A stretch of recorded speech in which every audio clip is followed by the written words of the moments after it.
दोस्तों, एक sales person से कंपनी को काफी सारी उम्मीदें होती है बिकॉज कंपनी का रेवेन्यू जनरेट करने में सेल्स पर्सन का बहुत बड़ा योगदान होता है। इसलिए हर कंपनी चाहती है कि उसके पास एक परफेक्ट सेल्स पर्सन हो। तो इस वीडियो में हम बात करेंगे 10 ऐसी क्वालिटीज की जिनकी सहायता से आप एक successful and perfect sales person बन सकते हैं एंड जिनको अपनाकर आप अपने बिजनेस का रेवेन्यू भी इंक्रीज कर सकते हैं। तो वीडियो को एंड तक जरूर देखिए और इसी तरह के और वीडियोस के लिए चैनल सब्सक्राइब करके बेल आइकन भी प्रेस कर दें। तो चलिए शुरू करते हैं।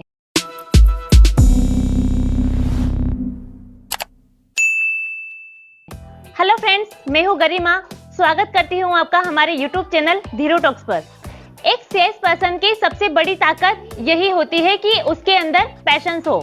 बिकॉज जब हम किसी कस्टमर से बात करते हैं, हम हमारे कंपनी के जो सर्विस एंड प्रोडक्ट हैं उसके बारे में हम कस्टमर को बताते हैं, तो हो सकता है कुछ बात उसे बुरी लगे और वो हमसे इरिटेट होके, फ्रस्ट्रेट होके, चिल्लाकर बात करे। तो इसका मतलब ये नहीं है कि हमें भी उस टाइम उसी तरीके से उससे बात करनी चाहिए। नहीं, आपको उस टाइम पेशेंस रखना है और आपको कस्टमर से पोलाइटली बात करनी है, कस्टमर को रेस्पेक्ट देना है। नेक्स्ट है कॉन्फिडेंस। एक सेल्स पर्सन में कॉन्फिडेंस की क्वालिटी होना बहुत जरूरी है बिकॉज बिना कॉन्फिडेंस के कोई भी सेल्स पर्सन ज्यादा आगे नहीं बढ़ सकता। मान लीजिए आप कहीं किसी मीटिंग में जाते हैं, किसी कस्टमर से आप डील कर रहे हैं या 10 लोगों के बीच आपको कोई प्रेजेंटेशन देना है, तो आपको वहां पर कॉन्फिडेंटली बात करनी होती है। आपको जो भी वहां पर बताना है, जो भी आपके क्वेश्चंस हैं, तो आपको वहां पर कॉन्फिडेंटली सबके सामने रखने होते हैं, ना कि आपको नर्वस होना है। अगर आप उनसे कॉन्फिडेंटली बात करते हैं, आई कांटेक्ट बनाकर आप उनसे बात करते हैं, तो आपका जो रेपुटेशन है वो भी बढ़ जाता है। लोगों के मन में आपकी वैल्यू और ज्यादा बढ़ जाती है। नेक्स्ट है टीम वर्क एबिलिटी। दोस्तों, कोई भी पर्सन अकेले सारा काम नहीं कर सकता। उसके अंदर वो क्वालिटी होनी चाहिए कि वो टीम के साथ मिलकर कार्य कर सके। मान लीजिए आप किसी सेल्स डिपार्टमेंट से बिलोंग करते हैं, आपकी 5 लोगों की एक टीम है और उनको एक टारगेट दिया हुआ है कि पर पर्सन आपको 1 लाख का टारगेट करना है। मतलब पांचों को मिलकर 5 लाख का टारगेट आपको कंप्लीट करना है। मान लीजिए 4 लोगों ने 1 लाख की सेल्स लाकर दे दी है, बट एक पर्सन ने 50,000 ही उससे हो पाया है। तो जो बाकी का 50,000 है, तो उस टाइम हमारी रेस्पॉन्सिबिलिटी ये होती है कि हम सारे मिलकर और उस 50,000 को फुलफिल करें। उसकी कमियां हमें नहीं दिखानी है, हमें उसको मैनेज करना है। तो ये होती है टीम क्वालिटी। नेक्स्ट है complete information about your service and product. Sales में आगे तभी बढ़ सकते हैं जब आपको आपकी कंपनी के बारे में फुल नॉलेज होती है। आपको क्या प्रोडक्ट सेल कर रहे हैं, क्या सर्विस आपकी कंपनी में है, इसके बारे में आपको प्रॉपर नॉलेज होना चाहिए। मान लीजिए आप किसी कस्टमर से बात कर रहे हैं, उसको एक्सप्लेन कर रहे हैं सर्विस एंड प्रोडक्ट के बारे में, और कस्टमर के जो क्वेश्चंस हैं आप उसके आंसर प्रॉपर्ली नहीं दे पाते हैं, प्रोडक्ट के बारे में आप उसको बता नहीं पाते हैं, तो कस्टमर आपसे सेटिस्फाई नहीं होगा। और जब कस्टमर आपसे सेटिस्फाई नहीं होता है, तो क्या आपको लगता है कि वो आपके सर्विस एंड प्रोडक्ट को परचेस करेगा? बिल्कुल नहीं। उसके माइंड में ये होगा कि जब उसको उसकी कंपनी के बारे में, जो प्रोडक्ट एंड सर्विस है उसके बारे में उसको कुछ नॉलेज नहीं है, तो इन फ्यूचर मुझे इस कंपनी से क्या बेनिफिट हो सकता है। नेक्स्ट है अंडरस्टैंडिंग। एक अच्छा सेल्समैन बनने के लिए कस्टमर के पॉइंट ऑफ व्यू से देखना बहुत ज्यादा जरूरी होता है। हमें पता होना चाहिए कि कस्टमर को क्या नीड है, उसे क्या प्रोडक्ट चाहिए, उसको क्या सर्विस चाहिए।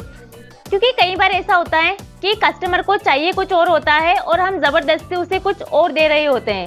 एग्जाम्पल के बेस पे मैं बात करूं तो मान लीजिए कोई गांव का पर्सन है जो एक मोबाइल शॉप पर जाता है कीपैड फोन परचेज करने के इंटेंशन से।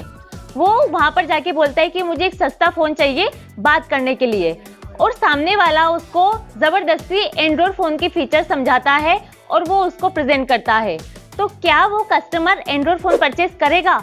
बिल्कुल नहीं, क्योंकि उस फोन की उसको रिक्वायरमेंट नहीं है और वो फोन उसे चलाना भी नहीं आता। तो वो क्यों परचेज करेगा वो फोन? तो वो कस्टमर फाइनली डिसअपॉइंट होकर वहां से चला जाता है। नेक्स्ट है कम्युनिकेशन स्किल्स। प्रत्येक सेल्समैन में बातचीत करने का हुनर होना चाहिए। सामने वाले से हमें किस वे में बात करनी है, किस तरीके से बात करनी है, ये हमें पता होना चाहिए। उसकी कम्युनिकेशन स्किल्स इस तरह से होनी चाहिए कि सामने वाला कस्टमर उसकी तरफ अट्रैक्ट हो। इन हमें कस्टमर से जब हम बात करते हैं हमारा फेस का रिएक्शन क्या है और हमारे हैंड मूवमेंट्स क्या हैं, हमारी बॉडी लैंग्वेज कैसी है, फेस पर स्माइल है या नहीं है, आई कांटेक्ट कैसा है, तो ये सब चीज़ें हमें ध्यान रखनी होती है। और सबसे मेन चीज़ होती है कॉन्फिडेंस। उस टाइम हम कस्टमर से कॉन्फिडेंटली बात करें, हमारा प्रेजेंटेशन हम उसको कॉन्फिडेंटली दें, इससे कस्टमर पे बहुत ज़्यादा इफेक्ट होता है। और एक होता है कि हमें जो हम बात कर रहे हैं तो हमारी आवाज़ उसे प्रॉपर सुनाई देनी चाहिए, वो हमारी आवाज़ को प्रॉपर समझ सके। नेक्स्ट है ऑनेस्ट। हर सेल्स पर्सन को ऑनेस्ट होना चाहिए। सेल्स तो हर कोई कर सकता है बट ऑनेस्टली सेल्स बहुत कम कर पाते हैं। हमें हमेशा हमारे बिजनेस में ऑनेस्टी रखनी है। मान लीजिए किसी कस्टमर से आप बात करते हैं, स्टार्टिंग में आप प्रोडक्ट के बारे में उसे कुछ भी झूठ बोलते हैं और वो आपकी बातों में आके प्रोडक्ट को परचेज तो कर लेता है, बट जब उसे सच का पता लगता है तो वो उस कंपनी से स्किप कर देता है। साथ ही वो कस्टमर तो कंपनी से दूर जाता ही है, साथ में वो 10 कस्टमर को और तोड़ता है और कंपनी की जो गुडविल है वो भी मार्केट में डाउन होती है। नेक्स्ट है लिसनिंग। एक अच्छा सेल्स पर्सन बनने के लिए हमें बात करना तो कस्टमर से आना ही चाहिए, साथ ही हमारी जो लिसनिंग स्किल्स है वो भी अच्छी होनी चाहिए। हम सामने वाले के जो क्वेश्चंस हैं, उनके डाउट्स हैं, उनको क्लियर सुन सकें। हम उसके क्वेश्चंस का प्रॉपरली आंसर तभी दे सकते हैं जब हम उसके क्वेश्चंस को प्रॉपरली सुनते हैं। नेक्स्ट है क्रिएटिविटी। दोस्तों, सेल्स एक ऐसा फील्ड है जहां पर कदम कदम पे काफ़ी सारे चैलेंजेज आते हैं और अलग अलग कस्टमर मिलते हैं और उनके अलग अलग क्वेश्चन होते हैं। हजारों क्वेश्चंस होते हैं जिनके आंसर हमें देने होते हैं। हमें नहीं पता कि कोई सा भी कस्टमर कुछ भी क्वेश्चंस कर सकता है, तो हमें उस टाइम पता होना चाहिए कि कस्टमर हमसे क्या पूछेगा और हमें इसका जवाब देना है। तो हमारा माइंड क्रिएटिव होना चाहिए। जो भी क्वेश्चन वो करता है हमें इमीडिएटली उसका आंसर देना है। नेक्स्ट है वेल ग्रूम्ड। हमारा ड्रेसिंग कोड हमारे प्रोफेशन के अकॉर्डिंग होना चाहिए, बिकॉज कस्टमर हमें देखता पहले है, सुनता बाद में है। वो कहते हैं कि first impression is a last impression. तो हमें इस चीज़ का प्रॉपरली ध्यान रखना है। हमारा जो ड्रेसिंग कोड है वो हमारे प्रोफेशन के अकॉर्डिंग ही होना चाहिए। तो इस वीडियो में फिलहाल इतना ही। अगर आप हमारे चैनल पर नए हैं तो चैनल को सब्सक्राइब करके बेल आइकन भी प्रेस कर दें। वीडियो अच्छा लगा है तो लाइक करके अपने दोस्तों के साथ शेयर करें। वीडियो से रिलेटेड आपका कोई क्वेश्चन है तो हमें कमेंट करके ज़रूर बताएं। तो मिलते हैं एक नेक्स्ट वीडियो में नए टॉपिक के साथ। Thank you so much.